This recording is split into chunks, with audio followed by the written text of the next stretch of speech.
ومن سيئات أعمالنا من يهده الله فلا مضل له ومن يضلله فلا هادي له ونشهد أن لا إله إلا الله وحده لا شريك له ونشهد أن سيدنا وسندنا ونبينا وحبيبنا وحبيب ربنا وطبيبنا ومولانا محمدا عبده ورسوله أما بعد فأعوذ بالله من الشيطان الرجيم بسم الله الرحمن الرحيم يا أيها المزمل قم الليل إلا قليلا نصفه أو انقص منه قليلا أو زد عليه ورتل القرآن ترتيلا إنا سنلقي عليك قولا ثقيلا إن ناشئة الليل هي أشد وطئا وأقوم قيلا إن لك في النهار سبحا طويلا واذكر اسم ربك وتبتل إليه تبتيلا رب المشرق والمغرب لا إله إلا هو فاتخذه وكيلا واصبر على ما يقولون واهجرهم هجرا جميلا صدق اللہ مولانا العظیم۔ میرے محترم بزرگ اور عزیز بھائی، یہ سفر المظفر کا مہینہ چل رہا ہے اور آج اس کی 17ویں تاریخ ختم ہوئی، 18ویں شب شروع ہوئی۔ سفر المظفر کا مہینہ شروع ہوا اور دیکھتے ہی دیکھتے ختم ہونے کو ہے۔ ہماری زندگی کے لیل و نہار بہت تیزی سے گزر رہے ہیں۔ ہر ہفتے ہم قبر سے قریب ہو رہے ہیں، ہر دن ہم قبر سے قریب ہو رہے ہیں، ہر لمحہ ہم قبر سے قریب ہو رہے ہیں۔ تو اس قبر کا کتنا دھیان ہے، کتنا استحضار ہے، اس کو سوچنا ہے۔ آج ہماری محفلوں میں، ہماری مجلسوں میں دنیا کے تذکرے، دنیا کی باتیں، دنیا کے موضوعات، ان پر خوب باتیں ہوتی ہیں، اور ہماری انفرادی مجالس میں قبر کے، حشر کے، میدان محشر کے، قیامت کے، مرنے کے بعد کی زندگی کے جو مراحل آنے والے ہیں اس کے کتنے تذکرے ہوتے ہیں۔ یہ ہمیں جائزہ لینا ہے، کیونکہ ہمیں جہاں جانا ہے اس کی تیاری یہاں کرنی ہے اور اس کا استحضار کرنا ہے، اس کو ہر وقت پیش نگاہ رکھنا ہے، اور وہ چیز پیش نگاہ جب ہوگی جب اس کے تذکرے ہوں گے۔ صحابہ کرام رضوان اللہ تعالی علیہم اجمعین کی زندگی کو دیکھتے ہیں تو ہر وقت ان کے پیش نگاہ آخرت کی زندگی تھی، آخرت کے مراحل تھے، آخرت کی منازل تھی۔ اس لیے وہ دنیا میں منہمک نہیں تھے، دنیا میں بالکل مشغول نہیں تھے، دنیا کو اختیار کیا تھا، دنیا میں رہتے تھے، دنیا میں سارے کام کرتے تھے، ان کی شادی بیاہ بھی ہوتی تھی، ان کی تجارتیں بھی ہوتی تھیں، لینا دینا بھی ہوتا تھا، طلاق تک نوبتیں پہنچتی تھیں، جھگڑے بھی ہو جاتے تھے، لڑائیاں بھی ہو جاتی تھیں، ایک درخت پر جھگڑا ہو جاتا تھا، تھوڑی سی زمین پہ جھگڑا ہو جاتا تھا، مگر پھر ختم ہو جاتا، پھر ختم بھی ہو جاتا۔ تو وہ بھی یہ دنیا میں زندگی گزارتے تھے اور ہم بھی اسی دنیا میں زندگی گزار رہے ہیں، ہم بھی انہی صحابہ کے نام لیوا ہیں، مگر ہم دنیا میں مشغول ہو گئے، دنیا میں منہمک ہو گئے، آخرت کی زندگی پیش نگاہ نہیں رہی، آخرت کے تذکرے نہ رہے، آخرت کے مذاکرے نہ رہے، آخرت کی باتیں ہماری محفلوں میں نہ رہی، اس لیے ہم دنیا میں ایسے مگن ہوئے کہ آخرت سے غافل ہوئے۔ تو اب ضرورت اس بات کی ہے کہ خوب آخرت کے تذکرے ہوں، مرنے کے بعد کی باتوں کو اپنی مجلسوں کا موضوع بنایا جائے کہ کتنی تیاری ہو چکی ہے، کتنی تیاری باقی ہے۔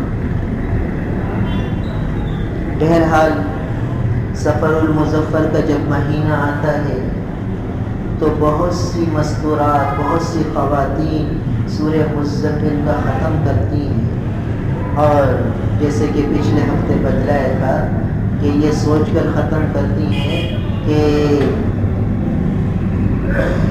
سفر المظفر کا مہینہ باہری مہینہ ہے، اس میں بلائیں نازل ہوتی ہیں، اور اس کی نحوست سے بچنے کے لیے ہم اگر سورہ مزمل کا ختم کر لیں گے تو بلاؤں سے بچ جائیں گے، مشکلوں سے بچ جائیں گے۔ اب دیکھنا یہ ہے کہ سورہ مزمل میں اللہ تعالیٰ اپنے بندوں کو کیا احکامات دے رہے ہیں۔ پہلے بھی یہ بات بتلائی تھی کہ مشائخ کا تجربہ ہے، اللہ کے نیک بندوں کا تجربہ ہے کہ جب کسی پر کوئی مشکل گھڑی آ جائے، کوئی حالات آ جائے، کوئی آزمائش اور ابتلا آ جائے، اور وہ سورہ مزمل پڑھ کے اللہ سے دعائیں کرے تو اللہ تعالیٰ اس کی مشکل کو آسان فرما دیتے ہیں، اس کی پریشانی کو دور فرما دیتے ہیں۔ تو پہلے مشائخ گویا مشکلات اور پریشانیوں کے حل کے لیے ایک تدبیر یہ بتلاتے تھے کہ سورہ مزمل کا ختم کر لو، مختلف تعداد بتا دیتے تھے، اتنی پڑھ لو، اتنی پڑھ لو، اتنی پڑھ لو۔ باقی احادیث مبارکہ میں سورہ مزمل کے بارے میں ایسی کوئی بات نہیں ہے۔ احادیث مبارکہ میں سورہ یاسین کے متعلق آتا ہے، سورہ ملک کے بارے میں آتا ہے، سورہ بقرہ کے بارے میں آتا ہے، سورہ کہف کے بارے میں آتا ہے، سورہ سجدہ کے بارے میں آتا ہے، سورہ اخلاص کے بارے میں آتا ہے، قل اعوذ برب الفلق، قل اعوذ برب الناس، اس کے بارے میں آتا ہے۔ بہت سی صورتوں کے متعلق فضائل آئے ہیں، مگر سورہ مزمل کے بارے میں کوئی خاص ایسی روایت نظر سے نہیں گزری۔ باقی مشائخ کا یہ تجربہ ہے، اللہ کے نیک بندے یہ فرماتے ہیں کہ اگر یہ مصائب اور مشکلات میں اس کا ختم کر لیا جائے تو اللہ تعالیٰ آسانی عطا فرما دیتے ہیں۔ اب پہلے کے جو اکابر تھے، پہلے کے جو مشائخ تھے، پہلے کے جو اللہ کے نیک بندے تھے، وہ اللہ کے بندوں کو اللہ سے جوڑ دیتے تھے، مختلف تدابیر اختیار فرماتے تھے، ان کو مختلف وظائف دے کر کہ بھئی یہ وظیفہ کرو۔ اور اس وقت آدمی کا دل بھی اللہ سے مانوس ہوتا تھا، تو جب وہ یہ وظیفہ کرتا تھا تو اس کا دل اللہ سے لگ جاتا تھا، جڑ جاتا تھا، اور پھر وہ خود بھی اللہ والا ہی بن جاتا تھا، اللہ سے لینا سیکھ جاتا تھا۔ تو وہ اللہ والے اس کو کچھ وظائف بتا دیتے پریشانیوں میں گھرے ہوئے آدمی کو، وہ ان وظائف کو، وہ وظائف کیا ہوتے تھے؟ اللہ کے نام ہی ہوتے تھے، اللہ کا کلام ہی ہوتا تھا، وہ اس کو اختیار کرتا اور نہ صرف اس کی مسائل حل ہوتے بلکہ وہ اللہ کا مقرب بن جاتا، اللہ کا محبوب بن جاتا اور اپنی زندگی کو شریعت کے سانچے میں ڈھال لیتا۔ اب ایسا کیوں ہوتا تھا؟ وظائف تو ہم بھی کر رہے ہیں، وظائف تو ہم بھی ہو سکتا ہے پہلے سے زیادہ ہی کر رہے ہیں، مگر نہ مسائل حل ہو رہے ہیں، نہ اللہ کا قرب مل رہا ہے، معاملہ پیچیدہ سے پیچیدہ ہوتا جا رہا ہے۔ تو اس کی ایک اہم وجہ یہ ہے کہ پہلے کے لوگ ان کا مقصود وظائف سے رضائے الہی ہوتا تھا، ضمناً مسائل کا حل ہوتا تھا۔ وہ ان وظائف کے ذریعے، اللہ کے نام کی تسبیحات کے ذریعے، سورہ مزمل کا ختم کے ذریعے اللہ کو راضی کرنا چاہتے ہیں۔ گویا اس وقت کے مشائخ ان کو یہ بتاتے تھے کہ اصل اللہ کو راضی کرنا ہے، اللہ تعالیٰ راضی ہو گئے تمہارے سارے کام بن گئے، اور اللہ کو راضی کرنے کا طریقہ یہ ہے کہ تم یہ وظیفہ اختیار کرو، اللہ کا یہ نام اتنی دفعہ لو، اللہ کا یہ کلام اتنی دفعہ پڑھو، قرآن پاک کی فلاں سورت کو اتنی دفعہ پڑھو، اور اس طرح اللہ راضی ہو جائیں گے تم سے۔ جب اللہ تم سے راضی ہو جائیں گے تو تمہارے کام بنا دیں گے، تمہارے لیے آسانیاں ہو جائیں گی، سہولتیں ہو جائیں گی۔ اور دیکھو جب اللہ کو راضی کرنا ہے تو اللہ کی ناراضگی والے کاموں سے بھی بچنا پڑے گا، اللہ کی ناراضگی والے کاموں سے بھی بچنا پڑے گا۔ جب ان کو راضی کرنا ہے اور ان کی رضا کو حاصل کرنا ہے تو جو ناراضگی والے کام ہیں ان سے بچنا پڑے گا۔ بھائی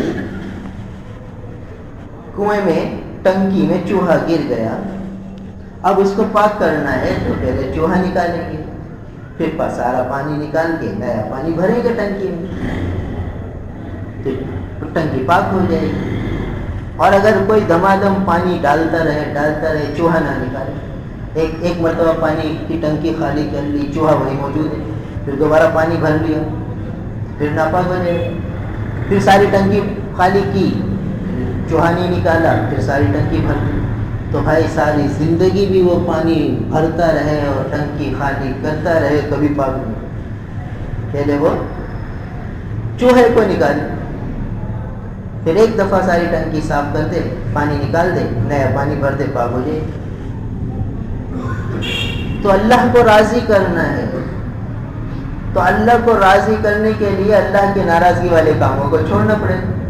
جب اللہ کی ناراضگی والے کاموں کو چھوڑ دیں گے پھر یہ وظائف اختیار کریں گے، کیونکہ مقصود رضا الہی ہے، تو پھر رضا بھی ملے گی، کام بھی بنے گی، سارے بگڑتے کام سنور جائیں گے۔ تو پہلے کے مشائخ جب وظائف دیتے تھے تو بندے کا تعلق اس طرح اللہ سے جوڑتے تھے، اس کو بنیادی طور پر یہ بتاتے تھے کہ بھائی تمہارا مسئلہ ضرور حل ہوگا اور اللہ ضرور حل کریں گے، بس تم اللہ کو راضی کرنے کے چکر میں پڑ جاؤ، اللہ کو راضی کرو، ان کو مناؤ۔ تو پھر وہ بندہ لاشعوری طور پر، غیر ارادی طور پر، ارادی طور پر اللہ کو راضی کرنے میں لگ جاتا ہے اور ان وظائف کو اختیار کرتا تھا، اللہ کی ناراضگی والے کاموں سے بچتا تھا۔ تو جب یہ وظائف اختیار کرتا اور ناراضگی والے کاموں کو چھوڑتا تو بس اللہ کی رضا مل جاتی، اللہ کی رضا مل جاتی، بگڑے کام بھی سنور جاتے اور وہ اللہ کا مقرب بھی بن جاتے۔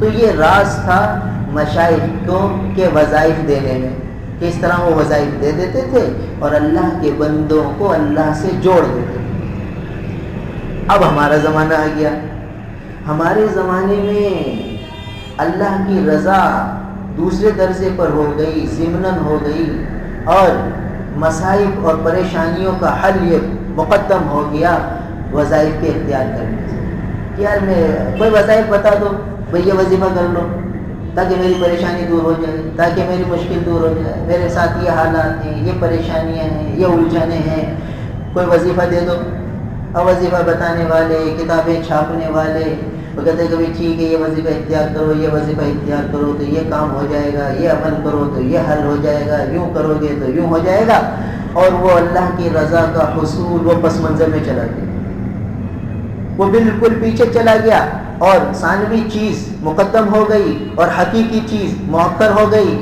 تو مقصود تو حاصل ہو گئی۔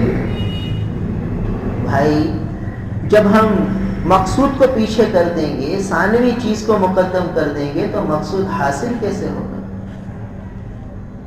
یعنی مقصود تو بھائی مونگ پھلی خریدنے سے مونگ پھلی کے دانے ہوتے ہیں، اب کوئی دانوں کو تو پھینک دے اور چھلکے لے لے تو کس کام کے بھائی چھلکے؟ کیا کرے گا چھلکوں کا؟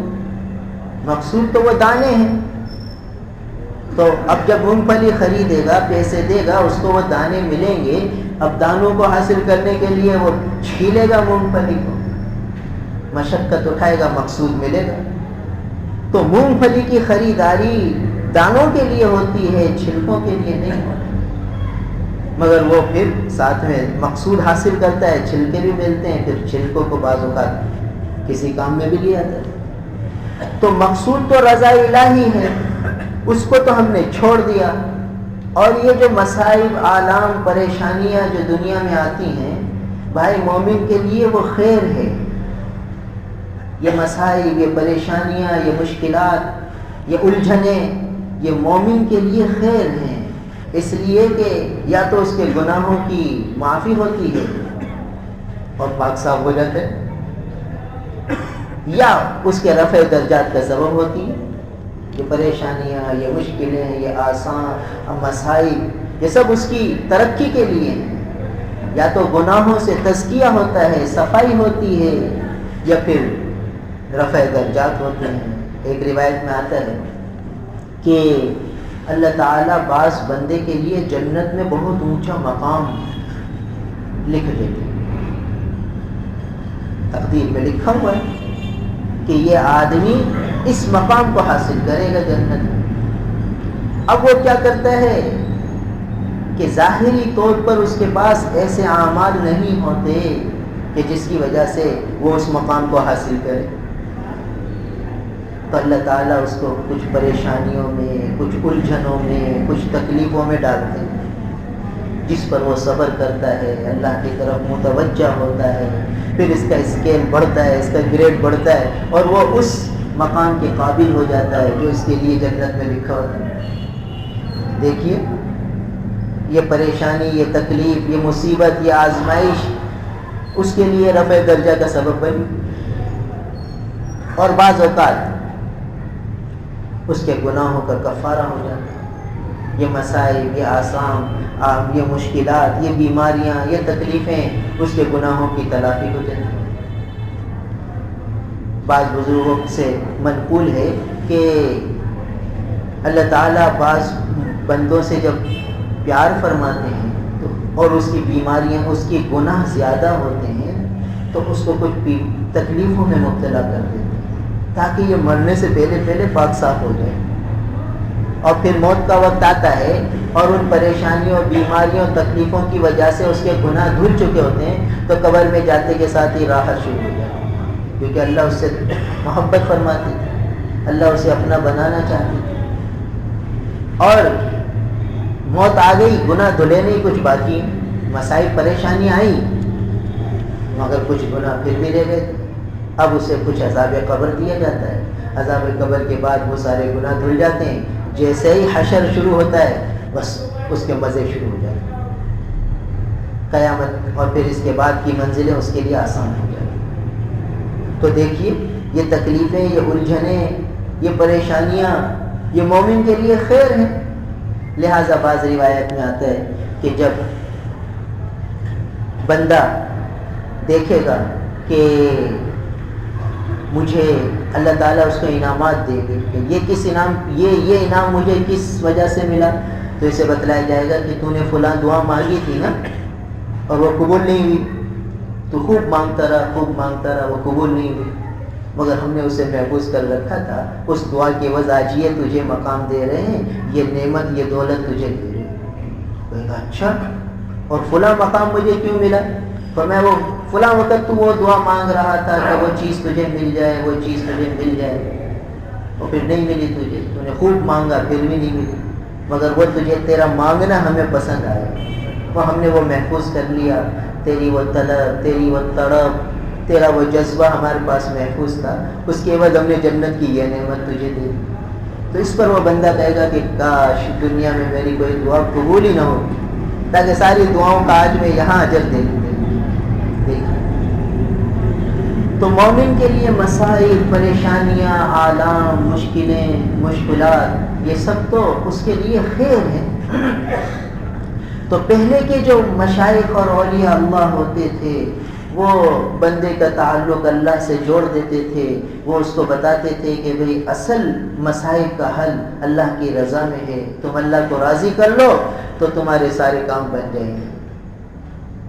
تو اللہ کی رضا مقدم ہوتی تھی وظائف کے اختیار کرنے سے، اور مسائل پریشانیوں کا حل ہو جانا یہ ثانوی درجہ رکھتا تھا، دوسرے درجے میں تھا، تو کام بن جاتے تھے۔ لہٰذا آپ جب وظائف کی کتابیں دیکھتے ہیں، پڑھتے ہیں، تو وہ لکھا ہوتا ہے بھئی یہ وظیفہ مجرب ہے، اس پہ تجربہ کیا جا چکا ہے کہ جس نے یہ کیا اس کو فائدہ ہوا۔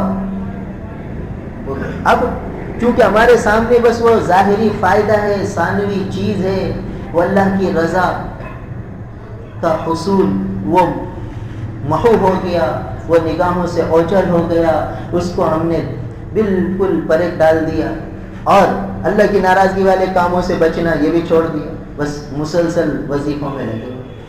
ہمارے پاس کوئی ساتھی آتا ہے کہ بھئی کوئی وظیفہ بتا دو، ہم اسے کہتے ہیں فجر میں اٹھو اور فلاں عمل کرو، کہتے فجر میں تو اٹھنا مشکل ہے، کسی اور وقت کر لوں۔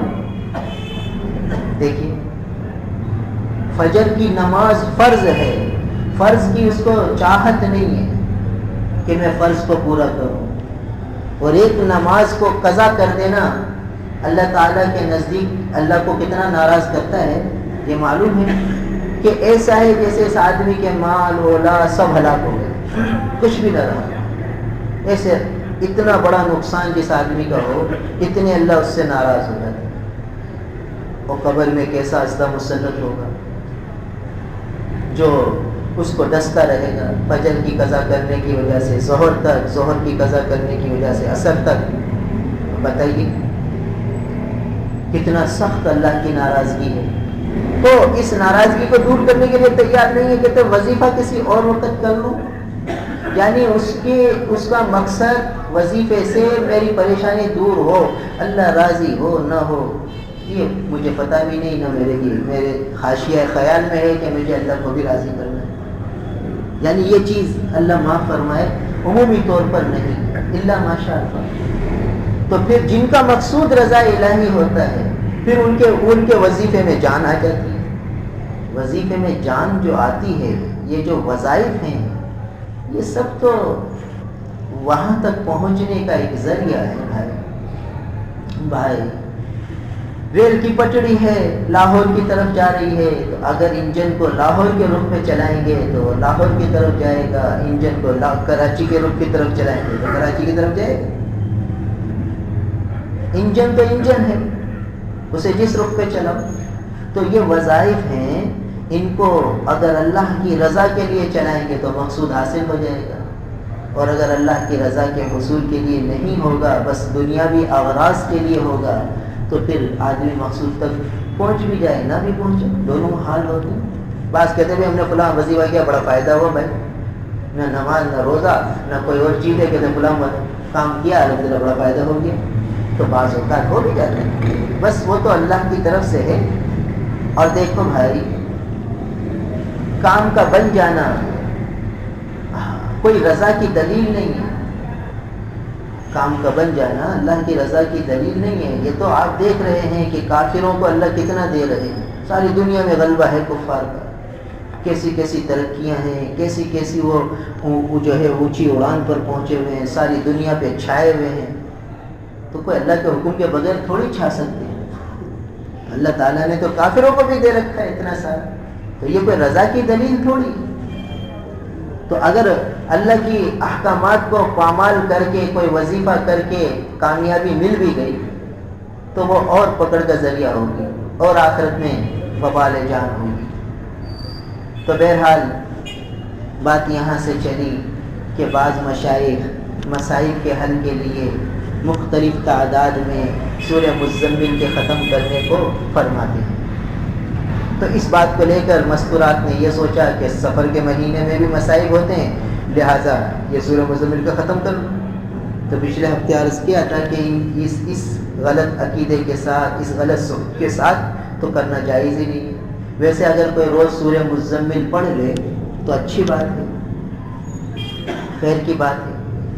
پھر یہ دیکھنا ہے کہ سورہ مزمل پڑھ رہے ہیں تو اس کے مضامین کیا ہیں، اس میں اللہ تعالیٰ اپنے بندوں سے کیا خطاب فرما رہے ہیں، کیا احکامات اپنے بندوں کو دے رہے ہیں، یہ بھی تو دیکھنا ہے۔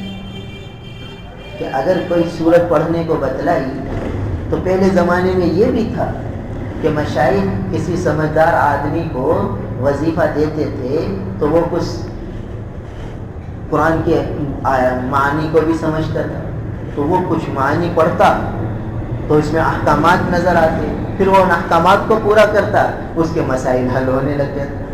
تو یہ بھی ایک جو ہے راز تھا۔ تو سورہ مزمل مسائل میں پڑھنے کو بتلانے کی ایک وجہ یہ بھی ہے کہ بھائی اس کے احکامات پر عمل کرو، جو اس میں احکامات دیے گئے، 10 حکم دیے گئے سورہ مزمل، 10 حکم،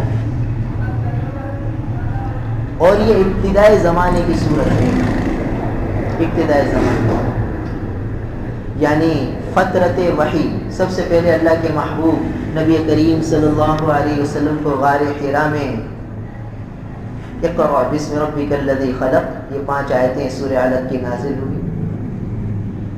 تو سب سے پہلے یہ وحی آئی، حضرت جبرائیل امین تشریف لائے، یہ وحی آئی۔ اس کے بعد تقریباً 3 سال کا زمانہ، 2.5-3 سال کا زمانہ فترت وحی کا زمانہ کہلاتا ہے، کہ اس زمانے میں پھر وحی نہیں آئی، بس وہ اقرا والی وحی آئی تھی، اس کے بعد پھر وحی نہیں آئی۔ پھر جب اس کے بعد وحی آئی تو سورہ مدثر اور سورہ مزمل کے ساتھ آئی۔ فترت وحی کے بعد جب دوبارہ جو ہے آغاز ہوا وحی کا، تو بعض کہتے ہیں سورہ مدثر اور بعض کہتے ہیں سورہ مزمل۔ یہ ابتدائی گویا فترت وحی کے بعد ابتدائی آیتیں ہیں جو نازل ہوئی۔ اب وہ قصہ کیا ہوا، وہ بھی بڑا عجیب قصہ ہے کہ اللہ کے محبوب فرماتے ہیں کہ میں ایک دفعہ جا رہا تھا، میں نے راستے میں دیکھا کہ وہی فرشتہ مجھے نظر آیا، آسمان اور زمین کے بیچ میں معلق ایک کرسی پہ بیٹھا ہوا، اور وہی فرشتہ جو مجھے غار حرا میں نظر آیا۔ تو اسے دیکھ کر اللہ کے رسول فرمانے لگے کہ مجھے خوف آیا اور دل گھبرانے لگا، اور اللہ کے محبوب جلدی سے گھر تشریف لائے اور فرمایا زملونی زملونی دثرونی دثرونی، یعنی مجھے چادر اڑاؤ چادر اڑاؤ۔ تو ام المومنین سیدہ خدیجہ الکبریٰ رضی اللہ تعالی عنہا نے حضور کو چادر اوڑا دی۔ جب سردی لگتی ہے تو آدمی چادر اوڑھتا ہے۔ اس وقت پھر حکم آیا یا ایھا المزمل، اے چادر میں لپٹنے والے، یا ایھا المدثر، اے چادر اوڑھنے والے، دونوں کا ترجمہ ایک جیسا ہی ہے۔ تو ایک صورت میں دن کے احکامات ملے، ایک صورت میں رات کے احکامات ملے ابتدائی آیتوں۔ سورہ مدثر میں فرمایا قم فانذر وربک فکبر وثیابک فطہر، یہ دن کے اعمال ملے کہ کھڑے ہو جائیے اور اللہ کے بندوں کو ڈرائیے، اپنے کپڑوں کو پاک صاف کیجیے، گناہوں سے بچیے، گناہوں کی گندگی کو اپنے سے دور کیجیے۔ دیکھیے، اور یہاں آیا یا ایھا المزمل قم اللیل الا قلیلا، اے چادر اوڑھنے والے راتوں کو کھڑے ہو جائیے، قم اللیل، رات کو کھڑے ہو جائیے۔ تو یہ پہلا حکم اس سورہ مبارکہ کا۔ کیا حکم؟ تہجد کا اہتمام، تو 10 حکم ہیں اس سورۃ میں، جس میں پہلا حکم یا ایھا المزمل قم اللیل، رات کو کھڑے ہو جائے، تہجد کا اہتمام۔ دوسرا حکم ورتل القرآن ترتیلا، قرآن کی تلاوت کا حکم۔ تیسرا حکم واذکر اسم ربک، اپنے رب کا ذکر کیجیے، ذکر اللہ کا اہتمام۔ نمبر 4 وتبتل الیہ تبتیلا، گوشہ نشینی اختیار کرو، سب سے تعلق توڑ کر اس اللہ سے تعلق جوڑو۔ چوتھا حکم تبتل اختیار کرو۔ پھر 5واں حکم فاتخذہ وکیلا، اللہ کی ذات پہ بھروسہ کرو، توکل کرو۔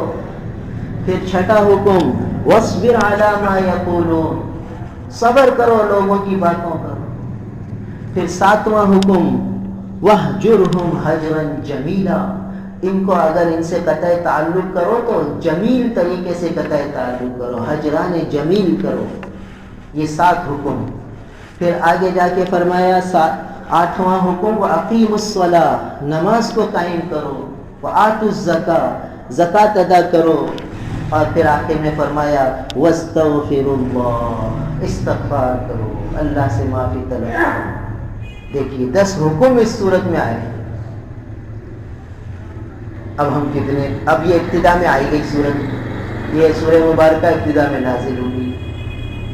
گویا مکی دور کے 10 سال اور پھر مدنی دور کے 10 سال، 23 سال نبوت کے ہیں، تو 3 سال فترت وحی کو ہٹا دو تو 20 سال وحی نازل ہوئی۔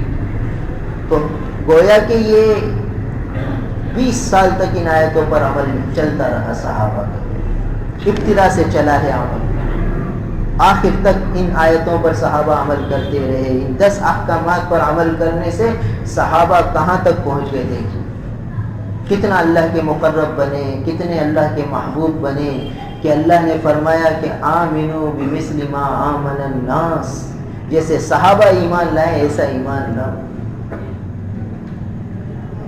کیوں؟ صحابہ نے ان احکامات پر عمل کیا، ان احکامات پر عمل کیا تو اللہ کے مقرب بن گئے۔ اللہ کے مقرب بنے تو ساری دنیا پہ اللہ نے ان کو غلبہ دے دیا، اللہ ان سے ایسے راضی ہوئے کہ ساری دنیا پہ غلبہ دے دیا اللہ نے۔ پھر ان کے مسائل بھی حل ہوئے، ان کی مشکلات بھی حل ہوئی، ان کی پریشانیاں حل ہوئی، ان کے رکے ہوئے کام بن گئے، کیونکہ ان کو اصل چیز مل گئی اللہ کی رضا، وہ ان کو راضی کرنا ہے۔ بھائی ان کو راضی کر گئے، دنیا بھی بنے گی آخرت بھی بنے گی۔ ان کو ناراض کر دیا تو پھر نہ دنیا بنے گی نہ آخرت۔ جو تو میرا تو سب میرا، زمین میری فلک میرا، جو ایک تو نہیں میرا تو کوئی شے نہیں میری۔ یعنی جب اللہ کو اپنا بنا لیا تو سب ہمارا ہو، زمین بھی ہماری، فلک بھی ہمارا۔ پھر فلک سے ہمارے حق میں فیصلے نازل ہوں، زمین ہمارے حق میں چلے گی۔ آج کہتے ہیں بارش وقت پہ نہیں ہو رہی، آج کہتے ہیں فصلیں پہ کیڑے لگ گئے، فصل تباہ ہو گئی۔ نہ زمین ہمارے حق میں ہے، نہ آسمان ہمارے حق میں ہے۔ کیوں ہوگا؟ اس لیے کہ ان کو ناراض کر دیا ہم نے۔ جب ان کو ناراض کیا تو پھر کون ہمیں ٹھکانہ دے گا؟ عمومی طور پر ہم مسلمان ساری دنیا میں مغلوب، کفار کا ہم پر غلبہ۔ کیوں؟ اس لیے کہ ان کو مانتے ہوئے ان کی نہیں مان رہے، ان کی رضا کے جذبے ہی ختم ہو گئی کہ ہم انہیں راضی کرنے کے لیے دنیا میں آئے۔ ہماری تو تجارت بھی ان کو راضی کرنے کے لیے تھی، ہماری تو شادی بیاہ بھی ان کو راضی کرنے کے لیے تھا، ہمارا ہر عمل ان کی رضا کے لیے تھا، مگر ہم کیا کر رہے ہیں؟ ہماری شادی بیاہ بھی ان کو راضی کرنے کے لیے نہیں ہے، اپنی خواہشات کے مطابق ہے، ہماری تجارت بھی اپنی خواہشات کے مطابق ہے، ہمارا چلنا پھرنا ہر چیز اپنی خواہشات اور من کے مطابق ہے۔ من میں آیا نماز پڑھ لی، من میں آیا تلاوت کر لی، من میں آیا کسی کی خدمت کر دی، من میں آیا تو نہیں کی۔ یہ 10 حکم ہیں، 10 حکم کتنا ضروری ہے ان پر عمل کرنا۔ گویا صحابہ کو 10 حکم یہ شروع میں دے دیے گئے کہ بھائی اس پر عمل کرو، اور پھر وہ یہ عمل کرتے رہے، کہاں پہنچے؟ اور ہمیں پتہ ہی نہیں کہ کیا حکم ہمیں مل رہے ہیں۔ سورہ مزمل کے ختم آج ہر طرف ہو رہے، اور جو یہ ختم کر رہی ہیں، جو مستورات بیچاری یہ آیتیں پڑھ رہی ہیں، ان کو یہی پتہ نہیں کہ ہم کیا پڑھ رہے ہیں، اس آیت میں ہمیں اللہ کا کیا حکم مل رہا ہے۔ اس آیت میں کہا گیا کہ وَرَتِّلِ الْقُرْآنَ تَرْتِيلًا، اس صورت میں کہا گیا قُمِ اللَّيْلِ، رات کو اٹھ جائیے، تہجد کا اہتمام کیجئے۔ تو تہجد تو کیا فجر بھی نہیں ہو رہی؟ تو اس صورت میں تو تہجد کا اہتمام بتلایا گیا، ہم سے فجر نہیں ہو رہی، اور یہ صورت یہ آیت بار بار پڑھ رہے ہیں قُمِ اللَّيْلِ إِلَّا قَلِيلًا، قُمِ اللَّيْلِ۔ اب ایک عورت سورہ مزمل کے ختم میں جائے گی تو کم از کم 3 دفعہ تو پڑھے گی، 10 دفعہ پڑھے گی، تو 10 دفعہ اس حکم کو پڑھ رہی ہے، اس کی خلاف ورزی کر رہی ہے۔ پھر آگے آیا رتل القرآن ترتیلا، قرآن کو ٹھہر ٹھہر کر پڑھو، معانی کے استحضار کے ساتھ پڑھو، اور اس کو تو بس جلدی ہے کہ جلدی سے یہ ختم ہو، دعا ہو، پھر دیکھ کھلے تو کھانا کھائیں، اس وجہ سے جلدی جلدی جلدی جلدی ختم کرے تاکہ ختم ہو تو پھر کھانا شروع ہوگا۔ تو صریح یہ آیت پڑھ رہی ہے اور اس کی خلاف ورزی، وَرَتِّلِ الْقُرْآنَ تَرْتِيلًا، حکم پڑھا، حکم کی خلاف ورزی، قُمِ اللَّيْلِ، حکم پڑھا، حکم کی خلاف ورزی۔ پھر وَاذْكُرِ اسْمَ رَبِّكَ، ذکر اللہ کا اہتمام کرو، تو ذکر سے تو غافل ہی غافل، غفلت ہی غفلت، حکم پڑھا، حکم کی خلاف ورزی۔ پھر فرمایا وَاصْبِرْ عَلَىٰ مَا يَقُولُونَ، تو صبر کرو، صبر کے بجائے بے صبری، ادھر کھانا لگا کیسی بے صبری، کیسی عورتیں ٹوٹ پڑتی ہیں، یعنی جو حکم نقد اس کی خلاف ورزی، جو حکم پڑھا 5 دفعہ پڑھا 10 دفعہ پڑھا فوراً اس کی ناشکری، اس کی خلاف ورزی، اسی وقت نقد۔ بتاؤ اس طرح پڑھ کر، اس طرح خلاف ورزی کر کے، اب ان بیچاریوں کو پتہ بھی نہیں کہ ہم خلاف ورزی کر رہے ہیں، یعنی ان بیچاری پڑھنے والیوں کو تو پتہ بھی نہیں کہ کیا حکم آیا، کیا پڑھ گئے، کیا کر گئے، کیا چیز ہم پڑھ رہے ہیں، کیا دولت ہے جو ہم حاصل کر رہے ہیں، کچھ پتہ نہیں، اور صراحتاً خلاف ورزی۔ تو اللہ کی مدد کیسے آئے گی، اللہ کی رحمت کیسے آئے گی؟ حکم پڑھ کے حکم توڑا تو رحمت کیسے برسے؟ حکم پڑھ کے تو پھر کوشش کرنی ہے، کوشش نہیں کرے تو افسوس کرنا ہے، حسرت کرنی ہے، اپنی نالائکی کا استحضار کرنا ہے کہ اللہ ہم تو کچھ نہیں کر سکتے، تو کچھ بھی نہیں۔ قرآن کہہ رہا ہے وَتَبَتَّلْ إِلَيْهِ تَبْتِيلًا، یکسوئی سے رکو، یکسوئی اختیار کرو، تنہائی اور گوشہ نشینی اختیار کرو، اور حکم ہو رہا ہے کہ بھئی کل فلاں جگہ ختم ہوگا، کل فلاں جگہ ہوگا، کل فلاں جگہ، حکم پڑا، حکم کی خلاف ورزی، تو کیسے رحمت برسے؟ تو بہرحال یہ سورہ مبارکہ ابتدا میں نازل ہوئی تو پہلا حکم آیا اس سورہ مبارکہ میں تہجد کا اہتمام، قم اللیل، رات کو کھڑے ہو جائیے۔ علماء اور مشائخ فرماتے ہیں کہ سردی کی راتیں تہجد کی راتیں، لمبی رات ہوتی ہے، دیکھو 7:30 بجے عشاء ہوتی ہے عام طور پر مسجدوں میں، آدمی 10 بجے بھی سو جائے تو 5:30 کے قریب جو ہے تقریباً وہ صبح صادق ہوتی ہے، کتنی لمبی رات ہے، تو آدمی آسانی سے اٹھ بھی سکتا ہے، 4 بجے بھی اٹھ جائے تو 1.5 گھنٹہ ملتا ہے۔ اس حکم پر کیسا عمل ہوگا، پھر کیسی رحمتیں برسیں گی، پھر فجر پڑھے گا، پھر اشراق پڑھے گا۔ بھائی جن لوگوں کو اللہ نے سہولت دی ہے، آسانی دی ہے، وہ تو بھائی اس حکم کو پورا کریں، اس سردی کو کیش کریں۔ آج کل لوگ کہتے ہیں کہ بھائی ہم نے اس چیز کو کیش کر لیا، تو اس کو حاصل کرنا ہے، خصوصاً وہ لوگ جن پر زیادہ ذمہ داری نہیں ہے کاروبار کی اور دوسری چیزوں کی، وہ رات کو جلدی سو جائیں، کوشش کریں، اور پھر تہجد کا اہتمام کر رہے ہیں، یہ تہجد میں اٹھنا ان کے لیے بڑی خیر ہوگی۔ اور جو مشغول ہیں وہ کیسے تہجد حاصل کریں کہ بھئی رات 11 بجے دکان بند ہو رہی ہے، 12 بجے گھر آ رہے ہیں، کھانا کھا رہے ہیں، 1 بج رہا ہے سوتے سوتے، تو بھائی وہ کیسے تہجد پڑھیں؟ پھر کیسے اشراق تک جاگیں، پھر دوسرے دن پھر صبح دکان پہ جانا ہے، آفس میں جانا ہے، تو مشغول لوگ کیسے تہجد پڑھیں؟ اللہ تعالیٰ بڑے شفیق ہیں، بڑے مہربان ہیں، بڑے عطا فرمانے والے ہیں، اپنے کسی بندے کو محروم نہیں فرماتے۔ تو تہجد کا دروازہ عشاء کے بعد سے کھل گیا۔ علماء فرماتے ہیں کہ عشاء کے بعد عشاء کی سنتیں پڑھی، پھر 4 رکعت 2 کر کے پڑھ لی تہجد کی نیت سے، پھر وتر پڑھ لیے، تو اس کو بھی تہجد کا ثواب مل گیا۔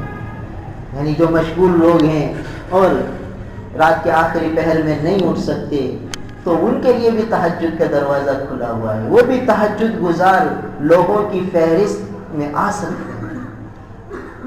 عشاء کی سنتوں کے بعد 4 رکعت 8 رکعت جتنی اللہ ہمت دے تہجد کی نیت سے پڑھ لیں، پھر وتر پڑھ لیں، یا پھر گھر پہ آئیں، کھانا کھائیں، کھانا کھا کے پھر 2-4 رکعت نفل پڑھیں تہجد کی نیت سے، پھر وتر پڑھیں، پھر سو جائیں، تو انشاءاللہ یہ بھی تہجد گزاروں میں شامل ہو جائیں۔ اور جن کو سہولت ہے وہ اول وقت افضل وقت میں پڑھیں، رات کو سو جائیں پھر اٹھ جائیں، یا اعلیٰ درجہ ہے تہجد کا اور وہ ادنا درجہ ہے، تو بھائی اعلیٰ درجے کا حصول ممکن نہیں، تو بھائی ادنا درجے میں آ جائیں، کم از کم پاسنگ مارکس تو لے لے بھائی، یعنی کم از کم پاس تو ہو جائیں، کم از کم تہجد گزاروں کی فہرست میں نام تو آ جائے ہمارا، گویا قم اللیل پر ہم عمل تو کر لیں، ادنا درجے میں عمل ہو جائے۔ کتنا آسان رکھا ہے تہجد کو اللہ نے، اور تہجد گزاروں کو کیا دولتیں ملے گی، ایسے ایسے جنت میں بالا خانے ہیں کہ جن کا تصور دنیا میں نہیں ہو سکتا، اس میں کیسی مہک ہوگی، کیسی خوشبو ہوگی، کیسے اونچے اونچے مقامات ہوں گے تہجد والوں کے لیے۔ تو یہ عشاء کے بعد جو پڑھ لیں گے ان کو بھی ملیں گے، اور جو افضل وقت میں پڑھیں گے رات کے آخر پہر میں ان کو بھی ملیں گے۔ تو بھائی یہ پہلا حکم اس سورت کا ہے، تہجد کا اہتمام۔ تو بھائی جب ہم قرآن کو سنیں، قرآن کو پڑھیں، تو قرآن پر اگلا درجہ عمل کا ہے، تو پہلی فرصت میں اس پر عمل شروع کریں۔ اور یہ ہر سال الحمدللہ سفر کے مہینے میں سورہ مزمل کا خلاصہ ہوتا ہے، تو جو پچھلی دفعہ سن چکے ہیں وہ غور کریں، 360 دن گزر گئے تقریباً، 360 دنوں میں کتنی دفعہ تہجد پڑھی، کتنی دفعہ ناغہ کی، چھوڑ دی، غور کریں کتنا پروفٹ کمایا، کتنا لاس کیا، تو جائزہ بھی ہو سکتا ہے۔ دیکھو بھائی اگر روز صرف 2 رکعت تہجد پڑھی تو سال میں 360 دن ہیں، صرف 2 رکعت تہجد کا دیکھیے، حساب دیکھیے کیا مل رہی ہے دولت۔ صرف 2 رکعت روز پڑھی تو 360 دن میں 720 رکعتیں ہوں گی، اور 720 رکعتوں میں 1440 سجدے ہو گئے۔ بتائیے 1440 سجدے، اور 1440 سجدوں میں اگر صرف 3 دفعہ سبحان ربی الاعلیٰ پڑھا ہو تو دیکھ جائیے 4,500-5,000 ہزار دفعہ سبحان ربی الاعلیٰ ہو گیا۔ بتائیے کہاں تک، کتنا قرب لے لیا اس آدمی نے ایک سال میں۔ اور جو 10 سال تک پڑھے، اندازہ لگائیے کہاں تک پہنچے گی اس کی گاڑی، کتنا کھاتا اس کا چل رہا ہے۔ اور جو ابتدائی درجے میں آئے گا اللہ تعالیٰ اسے آخر مرنے سے پہلے آخر میں پڑھنے کی بھی توفیق دیں گے، پھر تہجد سے ایسا لگاؤ ہو جائے گا کہ تہجد کے بغیر دن پھیکا لگے گا۔ ہمارے ایسے اکابر مشائخ گزرے ہیں جن کو تہجد سے ایسی انسیت ہو گئی کہ سفر میں بھی تہجد چھوڑتے نہیں تھے، کیونکہ جب کسی چیز کا مزہ لگ جاتا ہے تو پھر وہ آدمی چھوڑتا نہیں ہے۔ بھائی جس کو یہ آج کل 2100 لوگ نوجوان بچے بیچارے کھاتے ہیں، کتنی نقصان کی چیز ہے، گلے کے کینسر ہوتے ہیں، نہ معلوم کیا کیا نقصانات اس سے ہوتے ہیں، مگر بیچارے نوجوان کھاتے ہیں، چھوٹتی نہیں ہے، چھوڑنا چاہتے ہیں چھوٹتی نہیں، کیونکہ مزہ لگ چکا ہے۔ تو مزہ ایسی چیز ہے، انسیت ایسی چیز ہے کہ اس چیز سے ان کو انسیت ہو گئی ہے، چھوٹتی نہیں ہے، چھوڑنا چاہتے ہیں تو بھی نہیں چھوٹتی۔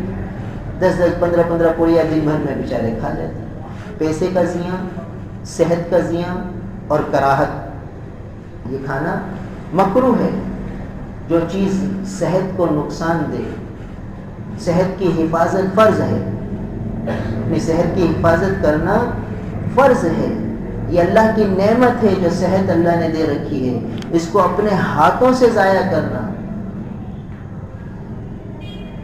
یہ اپنے ہاتھوں سے ضائع کرنا یہ ناجائز ہے، اس کی اجازت نہیں۔ اسی لیے خودکشی کو حرام قرار دیا نا۔ کیوں حرام قرار دیا؟ کہ یہ زندگی اللہ کی نعمت تھی، اس نے جان بوجھ کر اس نعمت کو ختم کیا تو ہمیشہ کے لیے برباد ہوا، کبیرہ گناہ ہوا۔ اور خودکشی کرنے والے کے لیے حکم یہ ہے کہ نیک لوگ، مسجد کے امام، علماء، صلحاء اس کی نماز جنازہ نہ پڑھے، عام لوگ پڑھ لیں، کیونکہ ہے تو مسلمان اور کبیرہ گناہ کی حالت میں دنیا سے گئے۔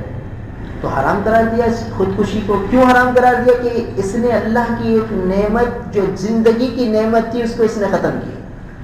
تو یہ جو پڑیا بیچارے کھا رہے ہیں یہ صحت کی نعمت کو ختم کر رہے ہیں، دھیرے دھیرے ختم کر رہے ہیں، صحت کی نعمت کی خودکشی کر رہے ہیں اپنے ہاتھوں سے۔ تو بتائیے ان کے لیے کتنا نقصان ہے، آخرت میں کتنی پکڑ ہے۔ پھر مال کا ضیاع ہے، اپنے ہاتھوں سے اپنے مال کو ضائع کر رہے ہیں، اپنی صحت کو اپنے ہاتھوں سے ضائع کر رہے ہیں، مگر مزہ لگ چکا ہے تو چھوٹ بھی نہیں۔ تو جس کو تہجد کا مزہ لگ جائے تو ہم نے اپنے اکابر کو دیکھا ہے کہ پھر ان سے سفر میں بھی نہیں چھوٹ، کہتے حضرت سفر ہے چھوڑ دیں۔ ارے بھائی سفر میں بھی کیوں ہم پروفٹ کا لوس کریں؟ بہت سے لوگ یوں پوچھتے ہیں کہ بھائی سفر میں سنتیں نفلیں تو معاف ہیں۔ ہاں بھائی واقعی معاف ہیں، مگر پروفٹ میں کیوں لوس کریں؟ آدمی کراچی جاتا ہے سامان کی خریداری کے لیے، وہی سامان حیدرآباد میں مل تو جاتا ہے، مگر کراچی کیوں جاتا ہے؟ تاکہ 2 پیسے بچ جائیں۔ اس کے لیے گھر چھوڑتا ہے، سفر کرتا ہے، مشقت اٹھاتا ہے تاکہ 2 پیسے بچ جائیں۔ تو بھائی سفر میں بھی جب نوافل اور سنتیں سہولت ہے تو ضرور پڑھیں تاکہ خوب نفع ملے۔ اور جلدی ہے، لوگوں کو پریشانی کا خطرہ ہے تو پھر نفل سنتیں چھوڑ دیں، فرض ادا کر لیں، واجب ادا کر لیں۔ سہولت ہے، آسانی ہے، لوگوں کو ہماری وجہ سے پریشانی نہ ہو تو پھر سنتیں بھی پڑھے، نفلیں بھی پڑھے۔ کیوں اپنا فائدہ ضائع کرتا ہے؟ آخرت کا پروفٹ کیوں چھوڑتا ہے؟ تو جس کو پھر تہجد کی چاٹ لگ جاتی ہے پھر اس سے چھوٹتی نہیں، چاہے اول درجے کی لگ جائے چاہے آخر درجے کی لگ جائے، جس کی عادت بن جاتی ہے۔ بہت سے الحمدللہ ایسے نوجوان بچے بھی ہیں جو آخر پہر میں نہیں اٹھتے مگر عشاء کے بعد پڑھنے کا معمول ہے، مگر چھوٹ جاتی ہے تو پریشان ہو جاتے ہیں، اور جب تک پڑھ نہیں لیتے چین نہیں آتا، عادت جو بن گئی، تعلق جو ہو گیا۔ تو اس لیے بھائی ایک سال میں روزانہ صرف 2 رکعت پڑھنے سے کہاں تک کھاتا کھل رہا ہے کہ 1440 سجدے ہو رہے ہیں، 720 رکعتیں ہو رہی ہیں، یہ 1500 سجدوں میں سے ایک بھی پسند آ جائے بھائی اللہ میاں کو، ہمارا کام بن گیا، آخرت بھی بن گئی، دنیا بھی بن گئی، اور کیا چاہیے۔ اس لیے نماز کو شارٹ کٹ نہ کریں۔ آج کل بس عشاء کی نماز پڑھی، 2 سنتیں، 3 وتر، بھائی اللہ کا شکر ہے اللہ نے فرض ادا کرا دیا، واقعی اللہ کا شکر ہے اللہ نے توفیق دے دی، مگر کتنا بڑا پروفٹ کا لوس کر دیا ہم نے۔ وتر کے بارے میں علماء نے لکھا ہے کہ وتر سونے سے پہلے پڑھے افضل ہے۔ وتر مستقل ایک الگ نماز ہے، عشاء کے ساتھ نہیں ہے، عشاء الگ نماز ہے، وتر الگ نماز ہے۔ ہم لوگ سمجھتے ہیں جیسے عشاء کی سنتیں ہیں ایسے عشاء کے وتر ہے، عشاء کے وتر نہیں ہے، وتر مستقل الگ نماز ہے، اس کا مستقل الگ وقت ہے، اعلیٰ اور افضل وقت تہجد کا ہے، صبح صادق سے پہلے، اور درمیانی وقت سونے سے پہلے، آخری درجے کا وقت عشاء کے ساتھ۔ عشاء کی سنتیں پڑھی پھر وتر پڑھ لی، ہے آخری درجے کی بات ہے۔ تو بھائی اگر ہم آج آخری درجے پر ہوں گے تو ہماری اولادیں اور نیچے آئیں گی، ہم اعلیٰ درجے پر ہوں گے تو تھوڑے پیچھے ہوں گے، بعد والے اور پیچھے ہوں گے۔ تو اب ہمیں سستی نہیں کرنی، ہمیں آگے بڑھنا ہے تاکہ ہماری اولادیں، ہماری نسلیں بھی اس پر رہیں، یا کم از کم پھر واجب پر سنت تک آ جائیں، نوافل تو نہ چھوڑیں۔ اس لیے ہمیں نوافل کا اہتمام کرنا ہے، آنے والی نسلوں کو اپنے عمل سے بتانا ہے کہ دیکھو یہ نفلیں چھوڑنے کی نہیں ہیں، نفلیں پڑھنے کے لیے ہوتی ہیں، چھوڑنے کے لیے نہیں ہوتی۔ تو اس لیے ہم اپنے آخرت کے پروفٹ کو ضائع نہ کریں، زیادہ سے زیادہ جو ذخیرہ جمع ہو سکے بھائی کر لیں۔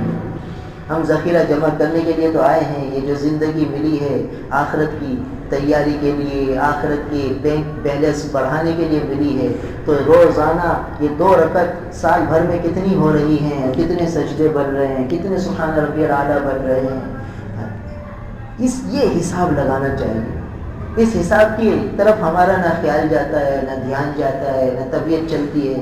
دنیاوی حساب کتاب فوراً کر لیتے کہ بھئی یہ آدمی روزانہ 10,000 روپے کما رہا ہے تو مہینے میں کتنا کما رہا ہے اور سال میں کتنے کما رہا ہے، فوراً ہم حساب لگا لیتے، مگر یہ حساب اس کی طرف توجہ نہیں۔ تو اب بتائیے جس آدمی کے سامنے یہ ہوگا کہ بھئی صرف 2 رکعت میں پڑھوں گا تو 720 بن جائیں گی سال میں اور 1440 سجدے بن جائیں گے سال میں، تو کیوں نہ 4 ہی پڑھ لوں تاکہ 2880 سجدے ہو جائیں میرے، تو اس کو جذبہ بنے گا، اور 2 کی جگہ 4 پڑھے گا، 4 کے بعد 8 پڑھے گا، آگے بڑھے گا۔ یہ جذبے اس طرح تو آگے چل، جب ہم آدمی اس میں غور کرے گا، اس میں گہرائی میں جائے گا، تو اس لیے ہمیں بھائی اعمال میں آگے بڑھنا ہے۔ تو یہ پہلا حکم اس سورہ مبارکہ کا، تہجد کا اہتمام۔ اس کے بعد پھر دوسرا حکم اس سورہ مبارکہ کا، وَرَتِّلِ الْقُرْآنَ تَرْتِيلًا، قرآن کو ٹھہر ٹھہر کر پڑھنا، مستقل حکم قرآن کی تلاوت کا۔ یہ کیا دولت ہے ہمیں کچھ پتہ نہیں۔ ہم ایسے فقیر ہیں کہ جن کی دولت ان کی بینک بیلنس میں موجود ہے، مگر ان کو پتہ نہیں کہ میرے بینک بیلنس میں کتنا اکاؤنٹ جمع ہے، میرے گھر میں کتنا قیمتی ہیرا ہے مجھے پتہ نہیں، اور میں لوگوں سے بھیک مانگوں۔ یہ حال ہے ہمارا۔ یہ وہ دولت، وہ خزانہ ہے جو اللہ نے ہمیں دے رکھا ہے، اس سے اللہ کا قرب بڑھتا ہے، اس سے اللہ کی رضا ملتی ہے، اس کے ایک ایک حرف پہ 10 نیکیاں ملتی ہیں۔ جیسے جیسے پڑھتے چلے جاؤ دل میں انوار کی بارشیں ہوتی ہیں، غفلتیں دور ہوتی ہیں، دل کی سیاہی دور ہوتی ہے۔ یہ کیا چیز ہے، یہ کیا دولت ہے، یہ اللہ کے محبوب کے قلب اطہر پر حضرت جبرائیل امین کے واسطے سے آئی ہے۔ تو یہ وہ دولت ہے جو آقا کے زبان نبوت سے ادا ہوئی ہے، یہ وہ الفاظ مبارکہ جو ہم تک پہنچے ہیں۔ تو جن الفاظ مبارکہ کو ہمارے نبی ادا کریں، وہ الفاظ مبارک ہم آج ادا کر رہے ہیں۔ وہی الفاظ ہیں جو آقا کی زبان مبارک سے نکلے، زبان نبوت سے نکلے۔ تو کتنی بڑی دولت ہے کہ جو کلمات طیبات آقا کے زبان مقدس سے نکلیں، وہ آج ہم اپنی زبان سے ادا کریں۔ مناسبت ہو رہی ہے، نسبت ہو رہی ہے، تشبیہ ہو رہی ہے، مشابہت ہو رہی ہے، تو پھر آدمی سوچے کہ جب یہ کلمات مبارکہ اللہ کی محبوب کی زبان اقدس سے نکلتے ہوں گے تو انوار کی کیا بارشیں برستی۔ تو وہی دولت ہمارے پاس ہے، بس وہ یہ ہے کہ زبان بدل لی، منہ بدل گیا، دل بدل گیا۔